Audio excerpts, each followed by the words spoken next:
Doctor Yunus আর এই শাহাবুদ্দিন মারামারি হয়েছে, জানেন না, হাতাহাতি হয়েছে দুইজন।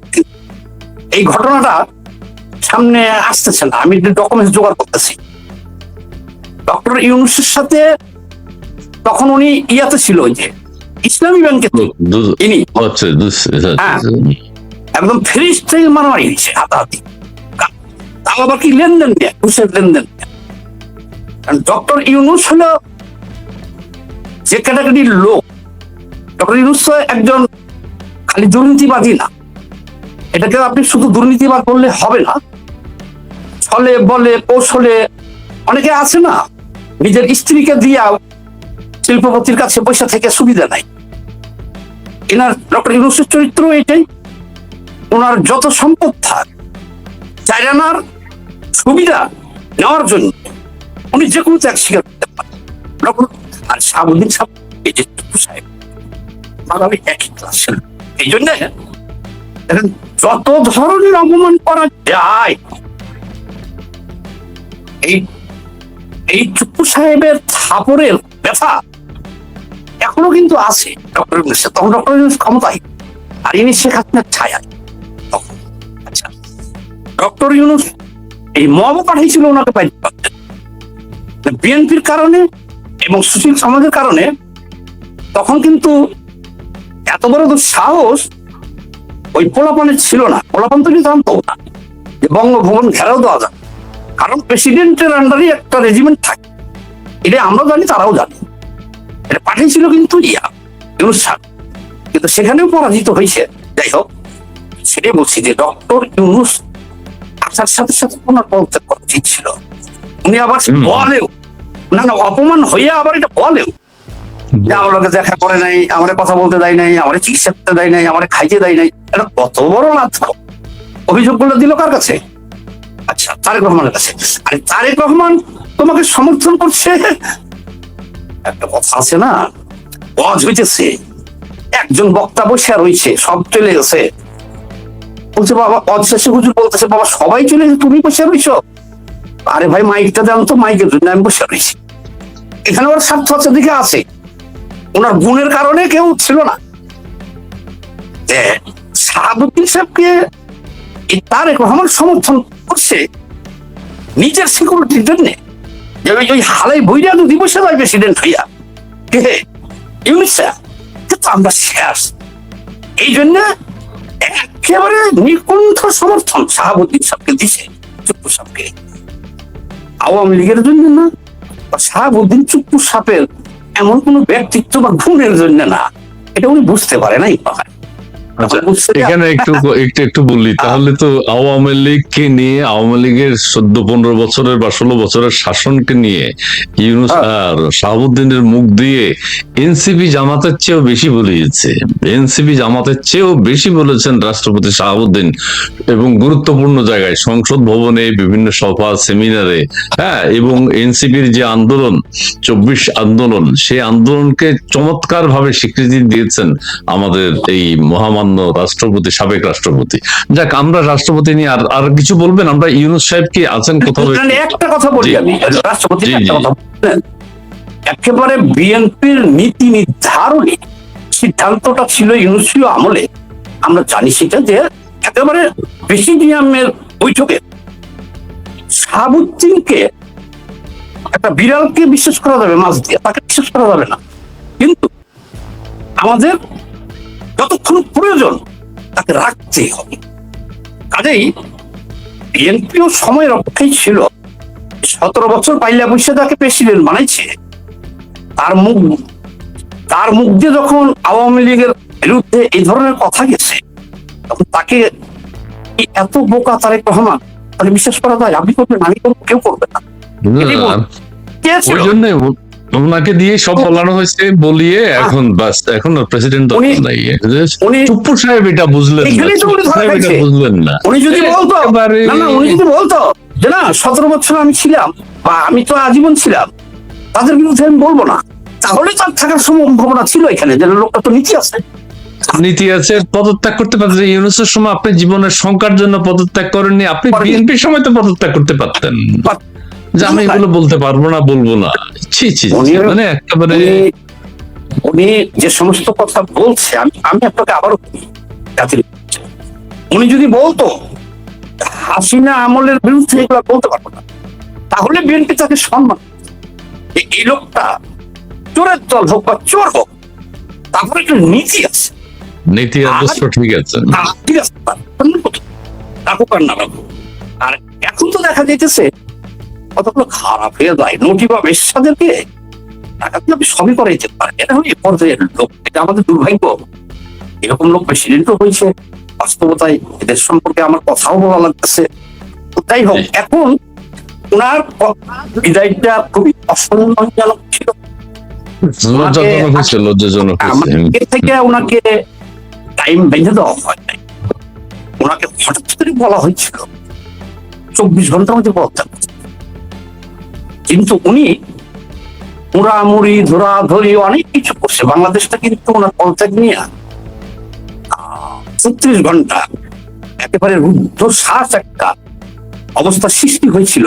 কারণ হলো কি, এখানে শাহাবুদ্দিনের পক্ষ নাই বাংলাদেশে, এখানে অনেক সুবিধাভোগী পক্ষ ছিল।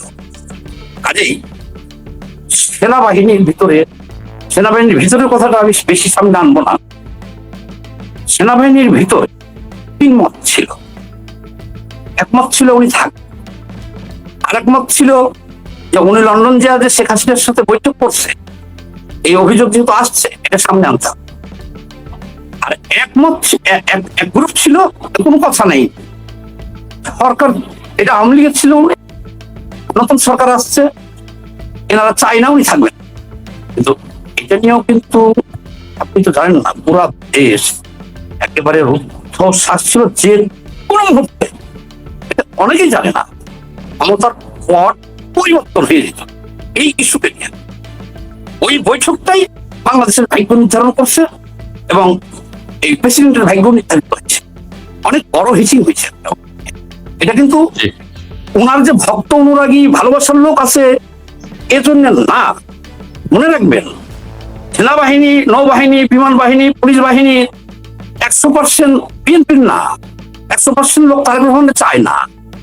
কেউ আওয়ামী লীগের চায়, কেউ জামাতের চায়, কেউ আবার নিজেও বলছে একটাতে বসতে চায়, তার সুযোগ বুঝে। যাক, রুদ্ধশ্বাস বৈঠকের পরে বাংলাদেশে একটা শান্তি বলতে পারেন, আপাতত বাংলাদেশ আরেকটা দুর্যোগের হাত বাঁচছে। তারপরে বিদায়টা ছিল খুব অপমানজনক, তাকে তো টাইম ভেঙে দিচ্ছে, কোনো প্রশ্ন নাই, এর মধ্যে আপনি চলে যাবেন কিন্তু বলতে পারবেন না। উনি তো বিদায়ের আগে বলেও নাই, উনি যে সিদ্ধারা করে বলবে যে আমাকে বিএনপির নীতি নির্ধারণী থেকে পদত্যাগ করতে বলছে, এটাও কিন্তু সে এবং বলতে পারবে না। হ্যাঁ, পায়ে ধরিয়া যত ধরনের যা কর, যে কোনো শর্ত দিলে পারে চেষ্টা পর্যন্ত করছে। সংক্ষেপে বলি, ওনাকে না বলি, উনি আমি বলতে চাই না, তো আমি বলতে চাই, আমি বলছি ডক্টর ইউনূস সাহেব এখন কোথায় খুবই অসম্মানজনক বিদায় হয়েছে। ওনার বিরুদ্ধে যে অভিযোগ যে লন্ডন যে শেখ হাসিনার সাথে যোগাযোগ করছে, এটাও ডাহা মিথ্যা কথা, মিথ্যা কথা। উনি এই কাজ করেন না না না, উনি কাজ করবেই না। আমি কি বললাম, উনি যে কোনো ত্যাগের বিনিময়ে থাকতে চাইছিল। যেতে নাহি তো হয়, তবু যেতে দিতে হয়, তবু চলে যায়, আমাদের টুকু সাহেব বুঝিতে পারিল না। উনি যাইতে চাই না, আমি থাকিয়াই বিদেশ যাইতে পারবেন, এইভাবে থাকা যায় না, এইভাবে থাকা যায় না। উনি দেশে থাকবে, ওনাকে বিদেশ চিকিৎসার জন্য যেতে দেওয়া হবে না। এখন বাংলাদেশটা আপনাকে বলি, টোটাল বাংলাদেশ কৃষক, শ্রমিক, মেহনত থেকে সাধারণ যে কোনো মানুষ বা দেশের কোনো উন্নয়ন, অগ্রগতি, নীতি নির্ধারণের সিদ্ধান্ত সবকিছু বন্ধ আছে। এখন একটা ইস্যু চলতেছে, সরকার সিরাজুদ্দ যখন হেরে গেল, রিক্সে পড়লো, তখন ওনার দরজা খুলে দিল, মাল ভান্ডারে, স্বর্ণ ভান্ডারেরা সবাইকে খবর দিল, তোমরা আসো, আইসা কামড় জ্বালাকে নিয়ে যাও, অস্ত্র ধরো, দেশ রক্ষা। সবাই কিন্তু এসে নিয়ে গেছিল। দুর্ভাগ্য যে যুদ্ধে কেউ আসে নাই, ওই মাল নিয়ে গেছে।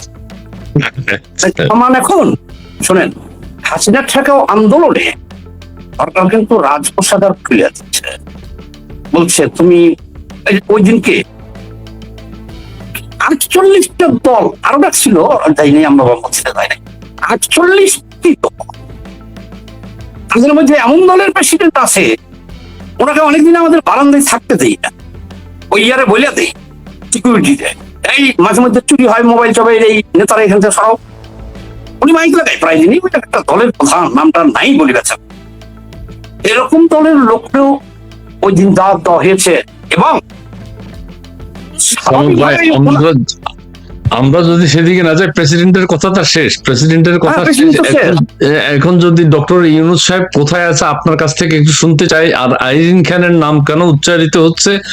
বিএনপির পক্ষ থেকে একজন প্রেসিডেন্ট হলেই তো সেটাই তো ভালো। আবার কিছু কিছু জটিলতার কথা বলেছে যে মির্জা ফখরুল ইসলাম আলমগীরকে যদি প্রেসিডেন্ট করা হয় তাহলে ওই এলাকায় আবার উপনির্বাচন হবে, স্থানীয় সরকার মন্ত্রী একজনকে ঠিক করতে হবে, নানান বিষয় রয়েছে। সেই ক্ষেত্রে বিএনপির অন্যান্য নেতা ডক্টর খন্দকার মোশাররফ বা মঈন খান ওনাদেরকে দেবে কিনা সেটাও চিন্তা করছে। তারপরে আবার ওই যে মাঝখান দিয়ে নাসিমুল গনি একজনের নাম উচ্চারিত হয়, কেন উচ্চারিত হয় আমি এটা বুঝি না, কি কারণে উচ্চারিত হচ্ছে এটা বুঝি না। কিন্তু যাকে নিয়ে বেশি উচ্চারিত হওয়ার কথা তাকে নিয়ে কথা বলা হচ্ছে না, ডক্টর ইউনূস। তিনি কোথাও আছেন কিনা এটা আপনার কাছ থেকে একটু জানতে চাই। আর দ্বিতীয় কথা হচ্ছে, মানে রাজনীতির বাইরে কাউকে রাষ্ট্রপতি করবে কিনা, আইরিন খানকে করবে কিনা অথবা ডক্টর ইউনূসকে করবে কিনা, আপনার কাছে কোনো তথ্য আছে কিনা? জি দেখেন, রাজনীতি যখন পড়ি, রাজনীতির মাঠে 24 ঘন্টা থাকি, খবর তো আমাদের কাছে আসে, তার মধ্যে যাচাই বাছাই করতে হয় যে কোনটা কি, আবার নিজের বিবেক বিবেচনা দিয়েও নিতে হয় যে কোনটা সঠিক।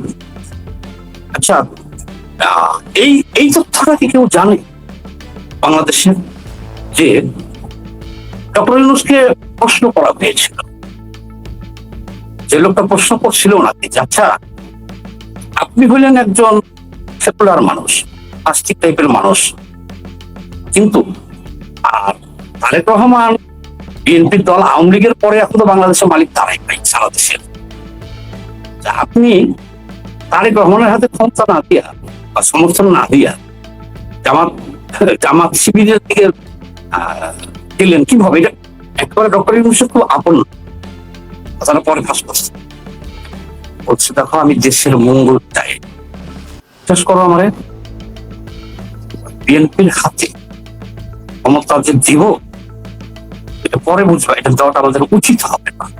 যদি বেগম জিয়া জীবিত থাকতো এবং ক্ষমতা থাকতো তাহলে একটু শব্দ করতাম না, উনি যেদিন নির্বাচন চাইতো ওই দিন দিয়ে আমরা চলে যেতাম। তারেক রহমান 17 বছর ছিল লন্ডনে, ওনার ইতিহাস সব আমার ভিতরে, ওনাকে ক্ষমতায় বসানো মানে 100 জনের বাংলাদেশ পরিচয়, 100 জন, 100 জনে 100 মতের মধ্যে উনি কোনটা নিবে, অর্থাৎ এটা হলো ইয়ার বক্তব্য, আমার ডক্টর ইউনূসের বক্তব্য, আমার সামাজিকতা, জন্ম, বেড়ে ওঠা, নোবেল এ পর্যন্ত যেদিক থেকে অ্যানালাইসিস করেন, জামাতের সাথে, এনসিপির সাথে, হেফাজতের সাথে আমার হয় না, বিএনপির সাথে হয়, অথচ আমি তারেক রহমানের হাতে ক্ষমতা দিতে চাচ্ছি না। যদি দেই আমি, তো আমি বাঁচি আর মরি, পরে বুঝতে পারবেন। ওনার কথাটা অ্যানালাইসিস করার পরে আমি ওখান থেকে 70% নিজেও নিছি। এখন তো ভাই বিএনপিতে এই ধরনের ডিসিশন মেকার বা যে তারেক রহমান এই অমুক প্রেসিডেন্ট হবে, বাংলাদেশ চালাইতে গেলে কিন্তু এরকম সিদ্ধান্ত নেওয়ার ক্ষমতাটা থাকতে হবে, তাহলে তো আমি চালাইতে পারবো। যদি শুনেন, বিধবা নারীর গার্জেন ওই গ্রামের সব দিক থেকে ওখানে হেঁটে গেলেই যায়, বলে একটু পরামর্শ দিয়ে যায়, এমন তো স্বামী নাই, পরামর্শ দরকার আছে না, দিয়ে যায়। এখন এই যে ডিসিশন গুলো তারেক রহমানকে যেমন উনি যোগ্য মনে করে নাই, আর এখন বিএনপি কোন সিদ্ধান্তই কেউ আজও করতে পারতেছে না, আর সিদ্ধান্ত নিতেও পারতেছে না। একেবারে ইন্ডিভিজুয়াল সিদ্ধান্ত, যেমন শেখ হাসিনারা কি এক্সাম্পল, চুপ প্রেসিডেন্ট কাছ থেকে কিছু কিছু ডিসিশন নিতে হয় চিফ কি। না না না হলে তারাইতে এখন 50 জনের নাম আসছে প্রেসিডেন্ট হিসেবে, আনুমানিক 50। কারণ এর মধ্যে থেকে ভাইয়া গ্রুপের তাই বহাল থাকবে। এখানে আম্মা গ্রুপ আছে, ভাইয়া গ্রুপ আছে, আর একটা আছে ডোনার গ্রুপ, যারা 17 বছর সহযোগিতা করছে শুধু টাকা। ভাইয়া গ্রুপ আসছে লন্ডন থেকে, আম্মা গ্রুপের গুলো মুরব্বী, এনারা ক্ষমতাহীন হয়ে গেছে, এদের কোনো নিজেরই বলে আছি লাঠিতে ভর করে। যেমন দেখেন গাড়ি শক্তি নেই, লাঠিতে ভর করে, ওনাদের ক্ষমতা ওই ইয়েতেও নাই, সরকারেও নাই। এই জন্য আপনাকে দেশটা এখন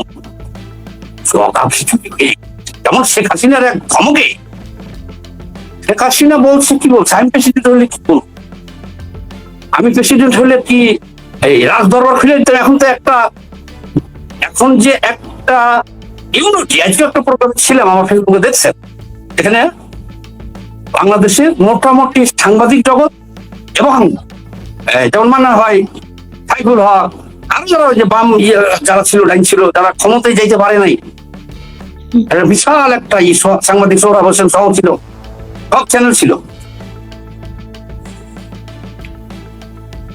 সেখানে আমরা ছিলাম। খবর বিভিন্ন দিক থেকে আমরা বিভিন্ন রকম খবর পাই। বেগম জিয়া যদি চেয়ারে বসে, একটা কথা মনে রাখবেন, এই কথাটা সবচেয়ে বেশি মূল্যবান, ব্যক্তিত্ব। এটা জন্মগত, এটা শিক্ষা হবে না। আপনার রক্তের জন্মগত ভাবে নেতৃত্বের ধারা থাকতে হবে। আপনি বসাই দিলেন রাজ সিংহাসনে, আপনি থাকেন বৈশা, আপনি রাজা, কিন্তু আপনি রাজ্য চালাইতে পারবেন না। আপনার কমান্ড ক্ষমতা থাকতে হবে, কমান্ডিং ক্ষমতা আপনার থাকতে হবে। এখন আপনি প্রধানমন্ত্রী, এখন আপনি পায়ে হেঁটে যাইতে পারেন, লন্ডনে যা যা দেখছেন ওরা যা করে, আপনি তাই করবেন। লন্ডনে যা দেখছেন বাংলাদেশে চলবে না, এই জ্ঞান থাকতে হবে। লন্ডনে প্রত্যেকটা পাশে খেতে গেলেও আমি গেছি, বলে যাই যে এটা ওয়াইন, এটা মদ, এটা জুস, এটা এই। বাংলাদেশের টেবিলে মদ দিতে পারবেন আপনি? পারবেন না। এখন লন্ডনে দেখে এসে আপনি যদি লন্ডনের অত বড় নেতা সাজতে চান, বাংলাদেশ চলবে। এই যে কথাটা আমি বলতে চাইছিলাম, সেখানে যাচ্ছি। শেখ হাসিনা একটা ধমক দিচ্ছে, উনি আসলে জিহাদ শুরু করছে। উনি বাংলাদেশে তোমরা আমাকে ফাঁসি যখন দিছ, ঠিক আছে, আমি বলছি আমি কোনো অন্যায় করি, তোমরা আমার অ্যাবসেন্টে আমাকে জোর করে বিদেশ পাঠাইয়া এখন বলছো পলাইছে, আবার ফাঁসি রায় দিছ, আবার বলতেছো ধরে নিয়েই পায়। এটা আমার জন্য অসম্মানজনক। ইন্টারপোল দিয়া বা যে প্রচার করতেছো ধরে নিয়ে যে ফাঁসি দিবা, টপ। আমি বঙ্গবন্ধু কন্যা শেখ হাসিনা, আমি আসবো, আমি আসছি, আমি সুযোগ দাও, আমি কালকেই আসছি। তার ব্যক্তিত্ব তো লাগছে, তাকে ধরে আনবেন আপনারা। এখন তো সারা বিশ্বের কাছে অলরেডি বাংলাদেশ পরাজিত। প্রশ্ন আসবে, আমরা করিয়ে ফেলছি, তাকে আপনারা সাজা দিয়েছেন মৃত্যুদণ্ড। সে বলছে এটা মিথ্যা, আমি যদি সত্য হয় ফাঁসিতে যাব। এখন আবার আপনারা জিহাদ ঘোষণা করছেন, তাকে আসতে দিবেন না দেশে। তো মিথ্যা, এটা সম্পূর্ণ মিথ্যা, এই অভিনয় করে সাজা দিচ্ছেন। এই প্রশ্নটা কিন্তু অলরেডি আন্তর্জাতিক বিশ্ব থেকে আসবে। এটা আপনি পারেন না। আপনি যাকে সাজা দিয়েছেন আবার দেশে আসতে দিবেন না, আদালতের মুখোমুখি হতে দিবেন না। 360 ডিগ্রি অ্যাঙ্গেলে আপনি ঘুরে গেলেন। কালকে বললেন ইন্টারপোলকে ধরবো, নাহলে দিল্লি দখল করে ধরে আনবো, তাই গ্রুপ তাকে আনবো। আজ যখন সে রেডি, আপনারা কিভাবে এই কথাটা বলবেন? বলছেন, আপনি এখন করছেন, খালি বলছেন না, করছেন। সংগঠিত করতেছেন, কমিটি করতেছেন, জোট করতেছেন, ঠেকাও হাসিনা। এর চাইতে লজ্জার কিছু আছে? আপনার বেটার মতো বলতেন যে আপনি আসতে চাইছেন, ওয়েলকাম, আপনি এখনই আসছেন, ঠিক আছে আসছে, তার সাহসটাকে দেখা যায়, কোর্টে সৎপর্দ করো। কিন্তু সে তো ঠিকই তার আত্মসম্মানে লাগছে যে আমাকে ধরে নিয়ে যাবে বঙ্গবন্ধু কন্যা, আমি ঘোষণা দিলাম, আমি যাও, তোমরা ফাঁসি দাও। তার জায়গায় সে ঠিক আছে, এই ধমকে তুমি করলো কি? তোমরা 48 দল সব দায়িত্ব, পোলাও, বিরিয়ানি, কুত্তা, কাবাব, শিয়াল, মাংস সব রাত দরবার থেকে খাওয়াইয়া বললেন দেখেন আমরা আন্দোলন করছি একসাথে সারা বাংলা। সেই সত্য কিন্তু শেষ হয় না, নির্মূল হয় না। উনি ফিরলে কিন্তু সব শেষ, এটা ঠেকাইতে হবে, আমরা একদম থাকতে হবে। তাহলে তার সুবিধা লাগে এখন দিতেছে, কমিটি করতেছে, হাসিনার ঠেকাও, এটা কোনো কথা হতে পারে? হাসিনার এক ধমকে যদি এই অবস্থা হয়, এই রাষ্ট্রটা চলবে? এরকম একজন দুর্বল সরকার এই রাষ্ট্রটা পরিচালনা করতে পারবে? বলেন। এই যে প্রেসিডেন্ট, আপনি আশ্চর্য হয়ে যাবেন, 48 জনের নাম আছে প্রস্তাব। এখানে ডক্টর ইউনূসের কথা বলছেন, আমি একবার বলেছিলাম উনি মৃত্যুর আগের দিন পর্যন্ত উনি চেষ্টা করে ক্ষমতায় যাওয়ার। ডক্টর ইউনূস তো এখন লবিং করছে, এবং উনি কিন্তু ওপরের দিকে আছে সিরিয়ালে। বললেন যে এটা তো তারেক রহমান করবে না, তারেক রহমান করবে না, এটা তো সেও জানে, আমি জানি, আপনি জানেন। সে তো যাবে, তার ক্ষমতা বলে চেষ্টা করছে। দেশ এখন আরো রিক্সের মধ্যে আছে, ওর নাম আছে প্রথম 5 জন নামের জন্য না, বসে আছে ডলার ডলার।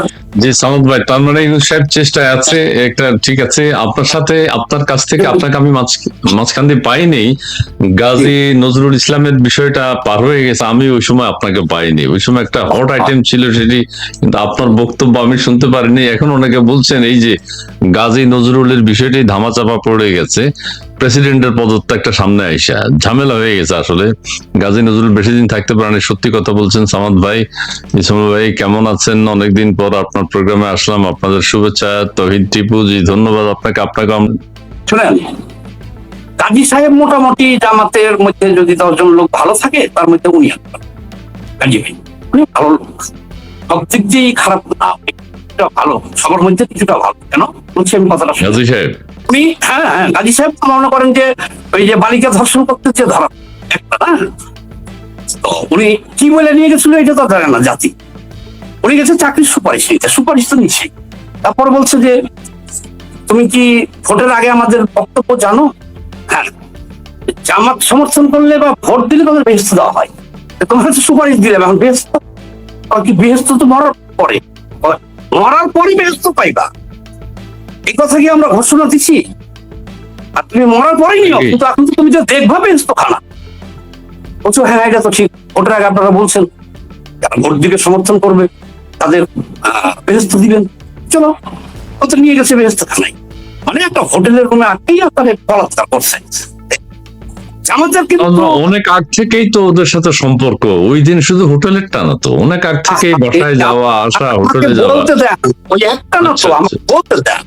এটা বলতেছি জামাতের বেহেস্তুটার কথা শুনেন। আমি পাইছি জামাতের বেহেস্ত, কিন্তু আল্লাহর বেহেস্তের কথা ওনারা বলে না, বলে নাই। জামাতি আমাকে বল, এই বেহেস্ত খানা তৈরি করছে মওদুদি, নাম দেশে বেহেস্ত। তুমি আপনার বালিকাকে নিয়ে যদি বদ্ধরুমে ঢুকতে পারবো, এটা তোমার বেহেস্ত জামাতের। জামাত কিন্তু নির্বাচনের আগে তোমাদেরকে যে বেহেস্ত খানা দিব বলে তোমরা ফালাফালি করো, হ্যাঁ, বেহেস্ত মানুষ দিতে পারেনি আল্লাহ, তো জিগাও নাই যে কোন বেহেস্তটা আমাদেরকে দিবেন আপনার মধ্যে, তোমাদের বলতো এই মওদুদির বেহেস্ত। ইনি শতাধিক বালক বালিকাকে নিয়ে শতাধিক হোটেলে তিনি গেছে। ওনার যে ড্রাইভার, উনি প্রাইম মিনিস্টারের কাছে এবং হোম মিনিস্টারের কাছে লিখিত ভাবে আবেদন করছে, চ্যালেঞ্জ করছে যে 100টা হোটেলে আমি সারা দেশের ঠিকানা দেব, আপনারা ওই সিসিটিভি গুলা উদ্ধার করেন, তাইলে 100 জনই পাইবেন, বালক এবং বালিকা। তখন বুঝবেন যে উনি লোকটা কত ভালো, কারণ আমার উপর হামলা হয়েছে, আমাকে হত্যা করতে পারে, আমি সত্য কথা বলেছি, আমার জীবন বাঁচান। যদি যে 100টা হোটেলের ঠিকানা দিব, যদি একটাও মিস হয় সিসিটিভিতে ওনাকে না পান, ওনার সাথে একদম বালক বা বালিকা, তাহলে আমাকে ফাঁসি দিয়ে, আর যদি সত্য হয় আমাকে বাঁচান। কিছুটা ভালো বলছি কারণ জামাতের কোন ভাই আছেন আমার চ্যালেঞ্জটা গ্রহণ করবেন? থাকলে হাত উঠান যে আপনি বলাৎকার করেন নাই। সতর্ক হইব না, আপনি হাত উঠান। আপনি বলাৎকার, শিশু বলাৎকার করেন নাই, মতবিবাহ করেন নাই, বালিকা ধর্ষণ করেন নাই। সারাদিনে একটা সত্য কথা বলছেন।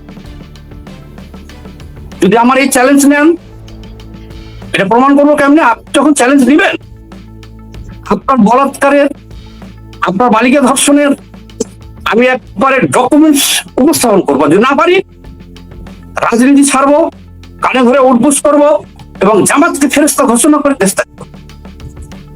এই চ্যালেঞ্জটা নেন একজন, অর্থাৎ কাজী নজরুল ভাই ধরা পড়তে পারি।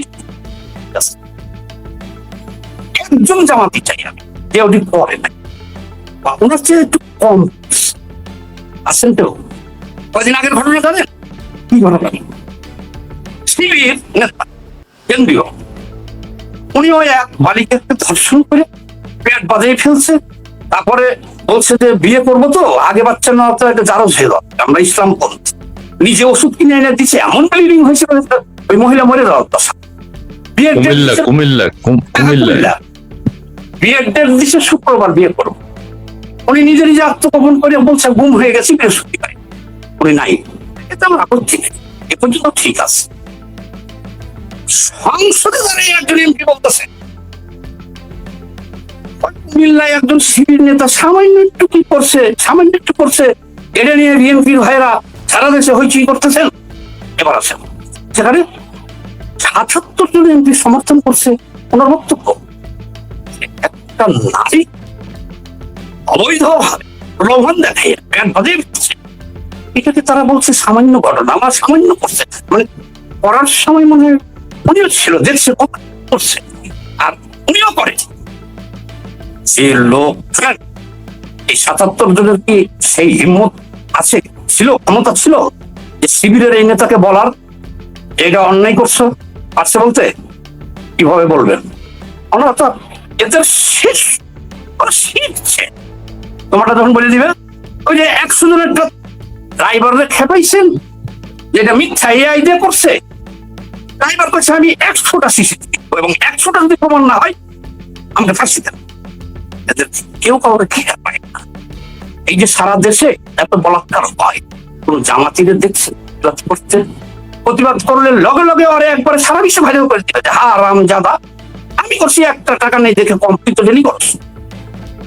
জামাতের ধর্ষণ, শিশু বলাৎকার, বালিকা ধর্ষণ, মতবিবাহ করাচ্ছেন, এরা প্রকাশ্য করাচ্ছেন। সংসদ ভবনে দাঁড়িয়ে বলছে সামান্য একটু করছে। একটা নারীকে ধর্ষণ করে গর্ভবতী করার পরে এই সংসদের একজন এমপি দাঁড়িয়ে বলছে সামান্য একটু করছে এবং ৭৭ জন এমপি এটা সমর্থন করছে। তাহলে আপনি এদেরকে কি বলবেন? এরা মানুষ না? এরা মানুষ, কিন্তু তারা ওই দর্শনে বিশ্বাসী, তারা এটাকে বৈধ মনে করে। বলাৎকার, ধর্ষণ, লুটপাট, আর এরা যে কতটুকু কারাপ্টেড, এই যে সুযোগ পাইছেন এখন, এখন বুঝতে পারবেন আপনারা। একজন এমপি দুস্থদের টাকা দিব বিতরণ, ওনার মেয়ের নাম দিছে ২ জায়গাতে, আর ওনার নামটা একটু এক জায়গাতে কাটছিট করে দিছে। দুস্থ গরিব মানুষের টাকা তাও মেয়ের নাম দিয়ে উঠে। এই তো জামাতের এমপি। সংসদে আর এক এমপি বলতেছে আমার বাপ মুক্তিযোদ্ধা, দাদা মুক্তিযোদ্ধা, আমার ১৪ গোষ্ঠী মুক্তিযোদ্ধা। শেষে দেখা গেল তার ১৪ গোষ্ঠীর আগে আর মুক্তিযোদ্ধারে নাই। আমাদের চরিত্র, আচ্ছা এই কয়দিনে দেখেন তো আমার যে গালাগালি করতেছেন, আমার এরা কি ওরা হত্যা করবো, আমি মেসেজ দেখাবো, দিতে ছেড়ে দিব, আমি ওটা আমলে নেই না। একটা মানুষকে কতজন হত্যা করবো, এটা মিথ্যা। একজন যদি বলতো এলাও করতাম, শত শত লোক আমারে এই করবো, এই করবো, হত্যা করবো, মিথ্যা বলছে। আর এটা চ্যালেঞ্জটা ল, কত বড় চ্যালেঞ্জ। জামায়াতের একজন নেতা চাই যে বলাৎকারে জড়িত নাই, যে বালিকা ধর্ষণে জড়িত নাই, যে অবৈধ নারী সম্পর্কে সে জড়িত নাই। এমনি লুটপাট এইগুলো বাদ দিলাম, এগুলো বাদ দিলাম, কারণ তোমরা যেহেতু বেহেস্ত আছো, আলেম ওলামা, তোমাদের বলো কি যে শিবির আর জামাত, শিবিরে তো সবাই ঢুকতে পারে না। আমি গবেষণা করে বের করছি 500 বলাৎকার করতে পারি মোট, আর মালিকা দর্শন। তারপরে শিবিরের সদস্য পরীক্ষা নবিশ থাকে, এগুলো মেনে নিতে হয়। তারও এটি পড়ায় প্রতিদিন, বিশ্বাস করবেন কেউ? মোতাবিবাহ আমি একজনের কথা বলতে পারি, আমি একজন, যদিও ঢাকা বিশ্ববিদ্যালয়ের একজনে বলছে যে ছাত্র শিবিরের সবাই বিয়ে করে রাখে, 4-5 বছরের জন্য পড়তে আসে, তো ওরা ওখানে বিয়ে করে রাখে। এক ব্যারিস্টার শাহরিয়ার কবিরকে আপনি কোনো অপবাদ দিতে পারবেন না। উনি জান্নাত বিক্রি করছে এবং জান্নাত বিক্রি করছে 72 কাতারের মধ্যে। জামাত করলে স্থান পাবে, জামাত করলে বেহেশত পাবে, জামাত করলে সব 7 খুন মাপ, দাঁড়ি পাল্লা বেহেশতে থাকবে। উনি সব দেখে আসছে এবং আল্লাহ যাই করবে সমস্ত সিদ্ধান্ত ব্যারিস্টার শাহরিয়ারকে জানিয়েছে। ব্যারিস্টার শাহরিয়ার এগুলোতে নাই। জি দেখেন, সেই ইডিয়ট জামাতের ভাড়াটিয়া 3 জন ব্যারিস্টার আছে, তার মধ্যে এক ইডিয়ট হলো শাহরিয়ার, আর এক ইডিয়ট হলো যে ফোহাব, আর এক ইডিয়ট আমাকে ফোন করে থ্রেট দিছে, এই যে অনলাইনে বলে দিলাম, ব্যারিস্টার আব্দুল্লাহ আল মামুন। এই ব্যারিস্টার আব্দুল্লাহ আল মামুনি একেবারে আমার টেবিলে আমার সাথে কথা বলতে গেলে একবার 2 বার না, ওনার 70 বার জন্ম নিতে হবে এবং মাদ্রাসা না, প্রাইমারি স্কুলে ভর্তি হয়ে ঢাকা বিশ্ববিদ্যালয়ে পাস করতে হবে, তাহলে উনি কথা বলতে পারবেন। সেও কিন্তু হেল্প করে। তো যাই হোক, এরা এই 3 জনের কথা বললেন। এই 3 জন একটা কথা মনে রাখবেন, আপনি একটা বই মুখস্থ করিয়া আপনি মাওলানা দিতে পারবেন, পৃথিবীর কোনো কিছুই আপনি পারবেন, বুঝবেন? ওনারা একটা বই মুখস্থ করে ব্যারিস্টার হয়েছে। এই 3 জনকে আপনি গালিও দিতে পারবেন, একটু গবে এরা গবে। এদেরকে শুনে আনে, এদেরকে বলছে ব্যারিস্টার কথা, যে বলাৎকার করছে। আমার কথা মারতে পারবেন না সহজে, আমাকে সময় লাগবে। এই 3 জনের বলাৎকার করতে করতে করতে ওদের পেছনে সেইটা কিছু নাই। আপনি বিশ্বাস করবেন? আমি করবো যে হুজুরে বলাৎকার করলে তুমি বিনা হিসাবে বের। তারা বিশ্বাস করছে, মারা খাইছে, এখনো খাইতেছে। এখন ওই যে আব্দুল্লাহ আল মামুন আছে, ওইটা চলে। আর এই যে এটা বাড়তি হয়ে গেছে ব্যারিস্টার ফুয়া, ওপেন চ্যালেঞ্জ, ওপেন। এই হারামজাদারে কত জন জামাতি বলাৎকার করছে, তুই অস্বীকার কর দেই, অনলাইনে এটা যাবে আমাদের কর যে আমি তুমি তো জোর করে করে নাই, তুমি বিশ্বাস করছো যে হুজুরে মারলেই আমি ব্যস্ত, বিশ্বাস তথ্য আছে আমাদের কাছে। ইডিয়ট বলিস। আর খুব গুরুত্বপূর্ণ কথা, আমার এক ফ্রেন্ড আসছিল আমেরিকা থেকে। আমরা তো ভাই 12-72 আর লোক খারাপ। ওর বাপের বিরাট ডাইরি ফার্ম আছে, গেলাম খাবারে, আমাকে বলে কি বাচ্চা দোস্ত, এই গরুটা আমরা 5 জন গেছি, আমরা 5 জনে কি এটা খেতে পারবো? জয় করলেন কষ্ট 5 জনে, আমি একলাও খাই মাঝে মধ্যে একটা জমি কত তাড়াতাড়ি করে আমাকে খাওয়াবে, কিন্তু 5 জনের হবে তো, আমি যে একটু কম কম করে খাবো, হবে ঠিক আছে, অত বড় কথা বললাম। আমি সমস্ত মাংস 2 কেজি রেখা, যারা এই কাম করছে কাণ্ড কারখানা, আমরা তো পরিদর্শনে আছি, আগে বলে দিছি তোমরা সব ভাগ করে নিয়ে যাবো গরিব মানুষ, আর এখানে 2 কেজি রেখে দেবো। আর পরে বলছে পাক করে খাইতে লাগে 2 কেজি শেষ, হয়তো সব খেয়ে ফেললাম। আমরা বললাম বেটা যে আমি 1 লাখ টাকা খাই, তোরটা হবে। যাই হোক, ও তো খেয়ে দিয়ে বসে গেছে। আসে পরে বলছে ভাই আমরা 5 বন্ধু গেছিলাম, ওই যে কমিউনিস্ট পার্টি নেতা সহ, তো কি খাওয়া আমাদের ওই গরুটা জবাই করে খাওয়াইছি। গরু জবাই করে কি করছিস বাবা? তাও একটু কম করছে, 5 জনে খেয়ে ফেলছি। কে কে গেছিল? উমুক কমিউনিস্ট সামাজিক সাথে ছেলে তো আদরের কিছু বলে নাই, কোনো কথা নেই। বলছে বাবা তুমি কামটা করলা কি? আপনার গরু আপনার ছেলে জবাই করছে, আমাদেরকে খাওয়াইছে, অসুবিধা কি? বলছে একটা গরু পাচ্ছেন আপনি, তো গরু পাবেন, আপনার ছেলেরা তো বড় রকম মানুষ করতে পারেন নাই। আমি বলছি না, আপনার ছেলে বলছে যে 5 জনে কি খাওয়া যাবে? তাহলে ছেলের পিছনে 20 কোটি টাকা খরচ করছিলাম, কথাটা কেন বললাম? সত্য ঘটনা, সত্য। ওরই বাড়ি, আমার চাচা, আমাদের মানে খুব ক্লোজ কথা বুঝছেন। আমি ওনাকে বলছিলাম যে আপনার ছেলে পৃথিবীতে চলার অযোগ্য, এর প্রমাণ এটা আপনার কাজে লাগবে। ওরা ওখানে না পাঠাইয়া আমার এখানে দেন, না আপনার ওখানে রাইখা এগুলো শিখা। এই কথাটা কেন বললাম ভাই? দেখেন, আমেরিকায় উচ্চ লেখাপড়া করছে, একটা গরু 10 মণ মাংস হবে, 5 জনে খাওয়া যাবে না বা যাবে, আসলে কিন্তু তার সেই জ্ঞান নাই। ব্যারিস্টার ফুহা, ঠিক আছে, ওরা একটা বই মুখস্থ করে ব্যারিস্টার হয়েছে, কিন্তু ছোটবেলা থেকে শিবিরে জড়িত, এর বাইরে কিছু শিখে নাই। কি ওরা যখন 25 ছিল, দিনে রাত্রে বলাৎকার করছে, দিনে রাত্রে মিথ্যা কথা বলা শিখেছে, আজগুলি কাহিনী বলা শিখেছে। ইডিওট এখন লেখাপড়া করে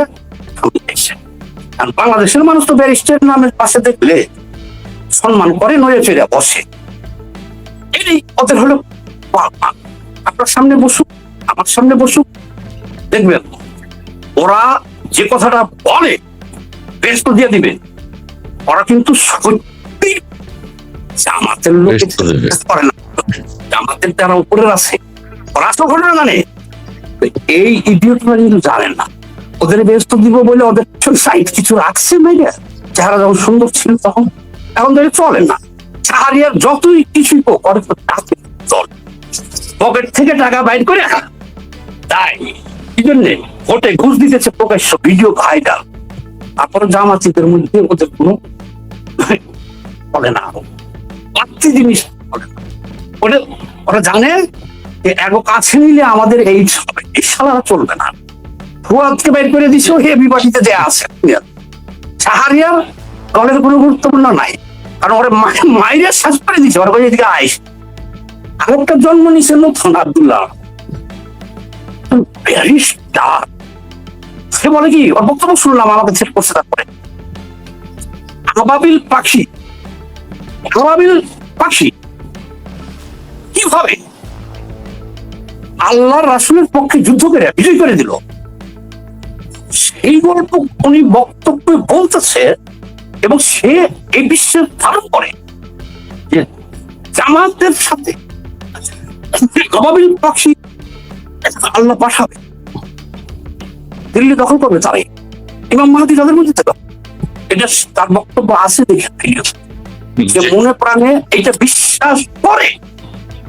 এই আপনি শিক্ষিত লোক বলবেন না, মানুষ ইডিয়ট তারা, এদের কোনো শিক্ষা দীক্ষা আছে? আইন পড়ছে। ও মজার একটা কথা দেখেন, এই একটা কথা বলে শেষ করে দিন। একটা কথা বলে 3 দিন আগের ওই আব্দুল্লাহ আল মামুনের একটা ভিডিও এখন পাইলাম 3 দিন আগে। উনি বলতেছেন যে নজরুল সাহেব যে বালিকা ধর্ষণ বলতেছেন, এটা তো ধর্ষণ স্বেচ্ছায়। আরেকজন বলতেছে এটা ব্যভিচার, বিএনপির নেতা উত্তর দিতে পারে না ওর কথা, ও আইনের ধারা দেখাই দিল, এটা ব্যভিচার না, কারণ বিবাহিত হইতে হবে 2 জনকে, তাহলে হবে ব্যভিচার। মানে প্রত্যেকটা কথা কাটিয়ে দিল আইনগত। মানে এই কাজটা বৈধ কাজ, কোনো অন্যায় না। একটা 15 বছরের বালিকা চাকরির জন্য গেছে, তাকে হোটেলে নিয়ে ধর্ষণ, ওই হারাম জাদার কথার উত্তর দিতে পারলো না বিএনপির। ওই যে বললো যে 2 জন বিবাহিত না হলে ব্যভিচার হয় না, এটা বিচার না, অন্যায় না একটা মেয়েকে ধর্ষণ। আচ্ছা দেখতে, এখন আমি আপনাকে বলি যে নজরুল ভাইয়ের কথা বলতে চাইছেন, সেটা বলতে থাকেন। বাংলাদেশে যত ধর্ষণ হোক, বালিকা ধর্ষণ হোক আর কি হোক, বলাৎকার হোক, জামায়াতের ক্ষমতা নাই এটা প্রতিবাদ। সেখানে তারা নীরব কেন? কবি ফুলেরও জলসায় বলছে, ভাই আমি কবি নয়। এর আগের দিন এসে কবিতা শুনেতে লাগছিলাম, আমার পিঠে লাল করে দিছে, সারা হারাম তো এখানে কবি, কিন্তু কবিতা কবি না, কারণ আমি তো কবি না। ওখানে স্টপ, কবি ওখানে স্টপ। জামাত বিবাহ, বালিকা ধর্ষণ, কারো প্যান্ট বাজিয়ে দিচ্ছেন, বলাৎকার করছেন, সেখানে তাদের নীরব থাকা ছাড়া উপায় নাই। কারণ এটা দর্শন, এটা আমি চ্যালেঞ্জ করে বসলাম, আরো আগে করছি, কোনো উত্তর নাই। আসো আসো খেলা হোক, তোমরা বলো যেটা আমরা করি, করুন, আমরা তো পারবো না। কারণ শোনেন, জামায়াতে ইসলাম কোন রাজনৈতিক দল না, এরা হলো কিলার বলতে পারেন, ভাড়াটিয়া সেনাবাহিনী বলতে পারেন, সংঘবদ্ধ ক্যাডার ভিত্তিক একটা গোষ্ঠী। এরা জানে রাজনীতি করে জীবনে কোনোদিন ক্ষমতা দিতে পারবে না, তাহলে আর কিভাবে বাংলাদেশে এত দম্ভ ঘরে টিকে আছে? আমি একজনের নাম বলি, 56টা মামলা বাইরে ঘুরতেছে, আমাকে জিজ্ঞেস করলো, ভাই এনার দাপটে তো মরে গেলাম, তাই এরা বাইরে হয় কিভাবে? 56টা মামলা। আমি বললাম, শোনো, তোমার একটা মামলা হইলে তুমি বেরিয়ে যাও। সে চোখের পলকে মানুষ খুন করতে পারে, নেতার তাকে দরকার। দেখছো, নেতা এলাকায় নাই, নেতা খালি বলবো আর হাত ফালাইতে, তাইলে তোমরা 56 মামলা দিয়ে ওর ভিতরে রাখতে পারো নাই। ও দাপটের সাথেই আছে, গাড়ি দিয়ে চলছে। কথা এখানে বোঝার বিষয় আছে। জামায়াত বাংলাদেশে যে শক্তি, যে ক্যাডার, যে রক্ষাটা বাহিনী, যে গুপ্ত হত্যা বাহিনী 71 থেকে, এরা ঠিক আছে কেমন এই দেশে? যখন বাংলাদেশে দ্বিদলীয় বৃত্তের মধ্যে লড়াই হয় আওয়ামী লীগ আর বিএনপি, তখন এই ক্যাডারদেরকে বিএনপি টিকে থাকার জন্য দরকার আওয়ামী লীগকে পরাস্ত করতে। আওয়ামী লীগের চাইতে তুলনামূলক ভাবে তারা দুর্বল। এই ক্যাডার ভিত্তিক এদেরকে ব্যবহার করে প্রায় আওয়ামী লীগের সমকক্ষ হয়ে যায়, কারণ রক্ষাটা খুন, ধর্ষণ, গুম এক্সপার্ট। এর জন্য এদেরকে কিছু সুযোগ সুবিধা দিতে হয়, এবং সেই সুযোগ সুবিধা বিএনপি চাই। কিন্তু আওয়ামী লীগ হলো তাদের ব্লাডে হলো এন্টি, গ্রুপে মিলে না, 71 এন্টি হয়ে গেছে। এ কারণে মানুষ এটাই বলো, আন্তরিক ভাবে আওয়ামী লীগের সাথে তারা যেতে পারে না, যেতে পারবে না, কখনোই না। এই কারণে স্বভাবত কারণেই বিএনপির এই গোষ্ঠী হলো সরি এই জামাতের এই গোষ্ঠীটা হলো বিএনপি। এদেরকে ব্যবহার এখনো করছে, এরা কি কোনো পলিটিক্যাল পার্ট? এই কারণে তাদের কোনো নীতি, আদর্শ, সংগঠনের যে আপনার সাংগঠনিক নীতিমালা, এগুলো কিছুই আমি চ্যালেঞ্জ তারা নেবে। তারা তো শুনেন, তারা তো বেহেস্ত গেছে, ইমানদারি কথাবার্তা কিন্তু বলে। এই যে এরা কি করে জানেন, এই যে পর্দা দিয়ে মানুষের সামনে দেখায় নারী চেহারা কথা বলতে। কিন্তু আমার চ্যালেঞ্জ, এক বদমাসী নিতেছে না, একজন লুচ্চা নিতেছে না, আমি তো বাংলাদেশে, আমি তো বললে মেরে খেতে পারে, মেরে খেতে একজন। সনদ ভাই অনেক ধন্যবাদ, অনেক ধন্যবাদ। অনেক কথা আছে, অনেক কথা বলতে পারবেন আপনি। আমি সবশেষে একটা কথা বলতে চাই, গাজী সাহেব ওই যে পর্দার আড়াল থেকে যে সুন্দর করে কথা বলেছেন, এই জন্য গাজী সাহেবের বেশি আলোচনা হচ্ছে। এরকম যারা করেন, আরে ভাই আমার সময় দেন, 1 মিনিট সময় দেন। আমি গাজী ভাই, আমি আপনাকে বলছি, আমার ভিডিওটা যদি পারেন, আপনি ভালো লোক, আমি হইতে জামাতরে বয় দিতাম। আপনার সময় বরখাস্ত করলো, আপনি যদি 100 করে থাকেন, ওই বেলা 500, আপনি এগুলো বয়ে দিয়েছেন কেন? দেন ফাঁস করে যান, আমি খারাপ কাজী, আমাকে তোমরা বরখাস্ত করছো, আমাকে আমার লিস্টে পাঠিয়ে দেন মিটিয়ে, যে কে কোন হানে কেমন কি করছে দিয়ে দেন। ভালো লোক গাজী ভাই, ভালো লোক, তবে বেশি দিন ধৈর্য ধরবে না। গাজীকে বহিষ্কার করার কারণে গাজী মাইন্ড করছে। আচ্ছা, যাই হোক, সেই প্রসঙ্গে আমরা এখন যাবো না। অনেক কথা, আমারও একটু কাজ আছে, সামাদ ভাইয়ের একটু কাজ আছে, দর্শকদেরও কাজ আছে, ঘুমাইতে হবে। দর্শক মন্ডলী, আপনারা সবাই ঘুমাতে যান, শুভরাত্রি। আর দ্বিতীয় কথা হচ্ছে, একজনে বললো যে বিএনপি না থাকলে জামাতও থাকবে না। ওই যে আপনি যে বিএনপি জামাতের লিঙ্কটা বললেন, বিএনপি যদি না থাকে জামাতও থাকবে না। জামাতকে সেটা দিচ্ছে বিএনপি বা বিভিন্ন কারণে দিতে হয়। আচ্ছা, সেইটা রাজনীতি, আমরা সেদিকে যাব না। তবে গাজীর ওই পর্দার আড়াল থেকে নারীদের সাথে কথা বলাটা খুব ভালো লেগেছে, এবং তিনি যে সিনেমা ভাই আমার অন্তত 2 মিনিট সময় দিয়ে, 2 মিনিট আছে এখন, 2 মিনিট। আচ্ছা, 2 মিনিট বলে আপনি শেষ করে দেন। এই যে পর্দা দিয়া বাইরে দাঁড়িয়ে কথা বলাটা কত সুন্দর। হ্যাঁ, না, জামায়াতের একটা রুলস আছে। এই রুলসটা হলো, আপনি শিবির করতে গেলে বা জামাত করতে গেলে এগুলো করতে হবে। ওইটা তাদের জন্য পালনীয় না, মানে নীতি আদর্শের দিক দিয়ে না।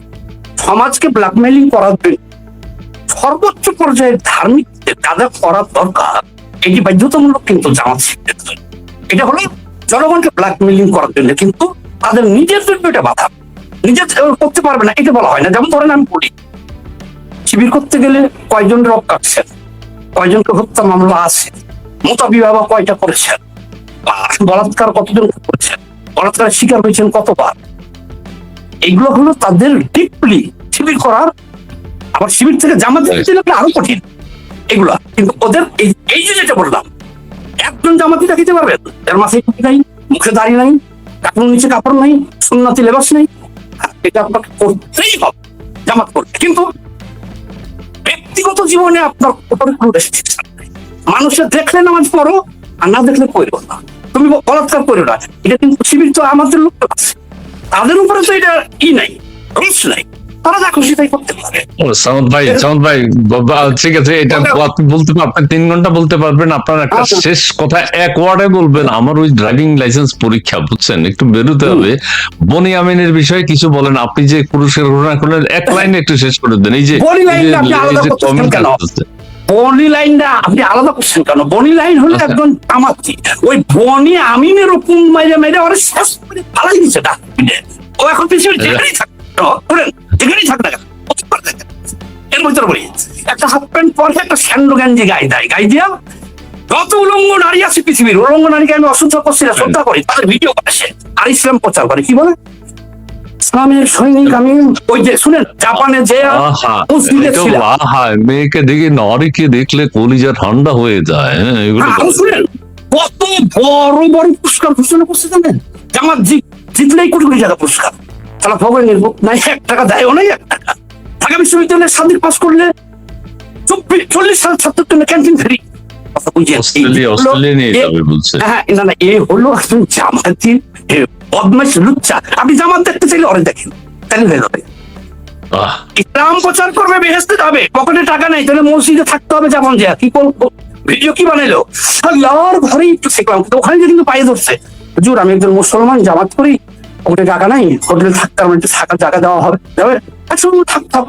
আর থাকবাই যখন মুসাফির খাও, মুসলমান হ্যাঁ, খালি মুসলমান না, সচ্চে মুসলমান, এই যে আমি জামাতের কাজ থাকবো। পরের দিন ভিডিও করবো কি জানেন, আল্লাহর রাস্তায় যখন বেরিয়েছি, আল্লাহর ঘরেই শান্তি, এই দেখ আমি এই মসজিদে রাত্রি যাপন করেছি। কিন্তু বয়ানটা যখন করতেছে তখন তো কেন্দ্র করেছি, আর সামনে তো একটা উলঙ্গ নারী সিরিজে। এই হলো জামাতের মত। বিএনপির সাথে সমঝোতার ভিত্তিতেই ইউনুসীয় ধর্ম উনি গ্রহণ করেছিলেন আনুষ্ঠানিকভাবে। তাহলে কি আমার দাদা উনি কি জানি এমএলএ না সেমএলএ কয়, পুরো ভারতবর্ষ ছিল তখন, উনি সেই পদে ছিলেন এমপি, এখন এরকম।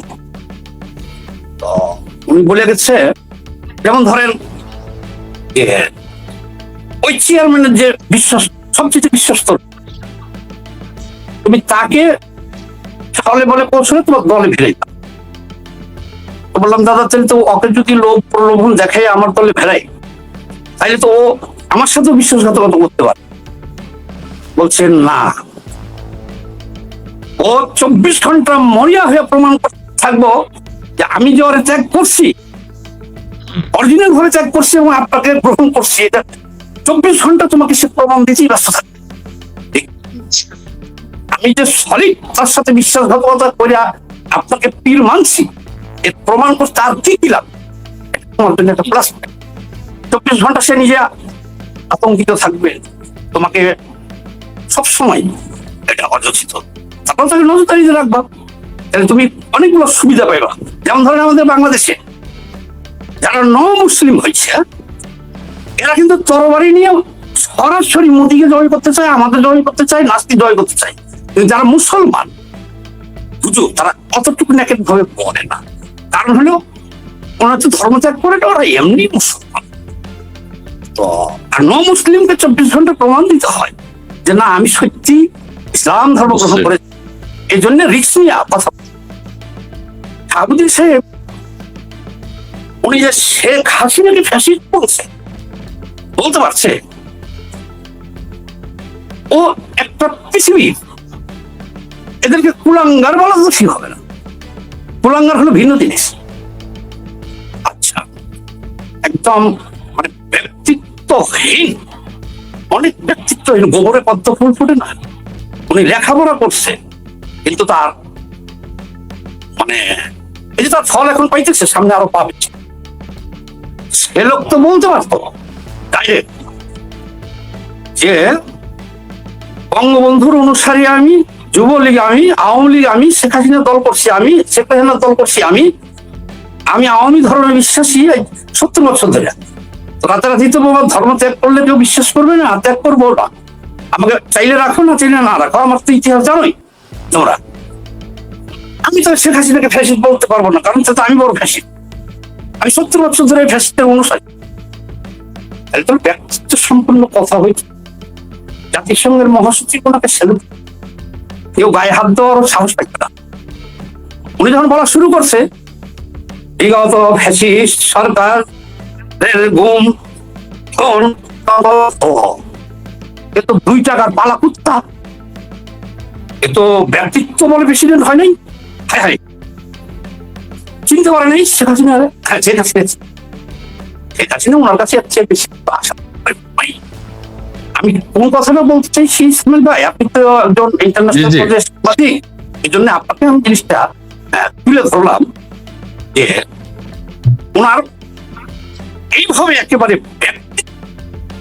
নষ্ট করাটা ওনার উচিত হয় নাই। ওনাকে অনেক কথা বলতে বলা হয় নাই, সেটাও বলা শুরু করেছিল। এবং উনি মরিয়া হইলেও প্রমাণ চেয়েছিল যে আওয়ামী লীগ ওনার শত্রু, শেখ হাসিনার শত্রু, ওগুলো ছিল অভিনয়। তোমরা আমার নতুন আব্বা, নতুন ধর্ম। তো দেখ, এখন ওনার সম্পর্কে বলি, এটা তো বললামই। শেখ হাসিনা ওনাকে চিনেছে, চিনে নাই এমনটা না। আর উনি শেখ হাসিনার জুতা পর্যন্ত পরিষ্কার করছে। এরকম লোককেই বাংলাদেশে প্রেসিডেন্ট করাটা, বাংলাদেশের যে রাজনৈতিক পরিবেশ পরিস্থিতি, তাহলে এটাও সঠিক ছিল।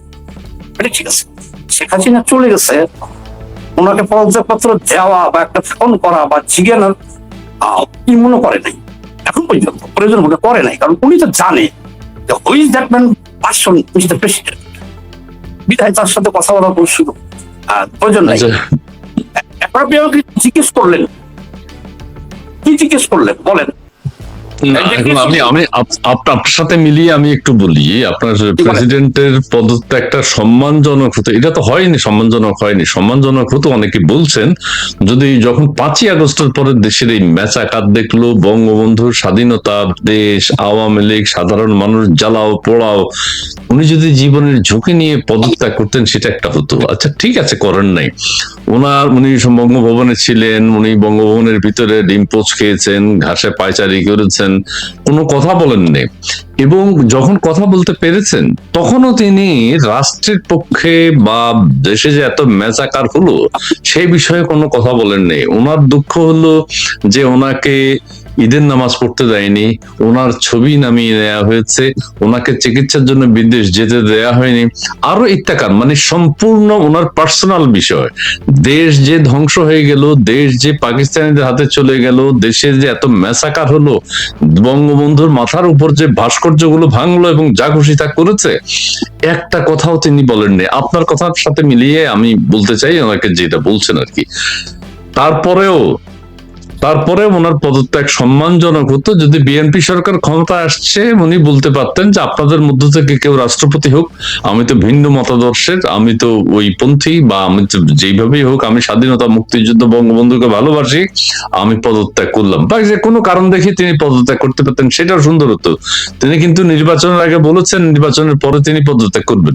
সেই কথাতেও যদি তিনি প্রতিষ্ঠিত থাকতেন, আজকেই মানে আপনি যেটা বললেন যে তার গার্ডস নেই, এই পরিস্থিতিটা হতো না। তিনি সংসদে দাঁড়িয়ে আওয়ামী লীগের বিরুদ্ধে, বিগত সরকারের বিরুদ্ধে সমস্ত কথা বলেছেন। এখন সমস্ত কথা বলা শেষ, এখন বিএনপি বলছে আপনার চাকরিও শেষ। জি জি প্লিজ। এখন আমি যেটা বলতে চাই, রাষ্ট্রপতির উপর কি কোনো ওনাকে চিকিৎসার জন্য বিদেশ পাঠানো হবে, না উনি দেশেই থাকবেন? বা সার্জিস আন্দোলন, এনসিপি যে এরা বলছে ওনাকে গ্রেফতার করতে হবে, কেন? ওনার বিরুদ্ধে কোনো কি অভিযোগ রাষ্ট্রপতি হওয়ার আগে ছিল কিনা, সেগুলো কি প্রমাণিত হয়েছে কিনা? আপনার দৃষ্টিভঙ্গিতে আপনি একটু ব্যাখ্যা করবেন যে বিভিন্ন কথা বলা হয়েছে। এই আমি এক কথাই বলেছি যে উনি একেবারে ব্যক্তিত্বহীন ব্যক্তি ছিল প্রেসিডেন্ট। একজন রাজনৈতিক কর্মী বা সাধারণ সদস্য ব্যক্তিত্ব মেরুদণ্ড সম্মান থাকা আছে বা থাকা উচিত, এর ধারে কাছেও ছিলেন না। উনি করাপ্টেড একজন ব্যক্তির সুবিধাভোগী। ওনার বিজয়টা ছিল যথেষ্ট অপমানজনক। ডক্টর ইউনূস ওনাকে চিনছে, কিভাবে চিনছে আমি বলি আপনাকে, ঘটনা বলি।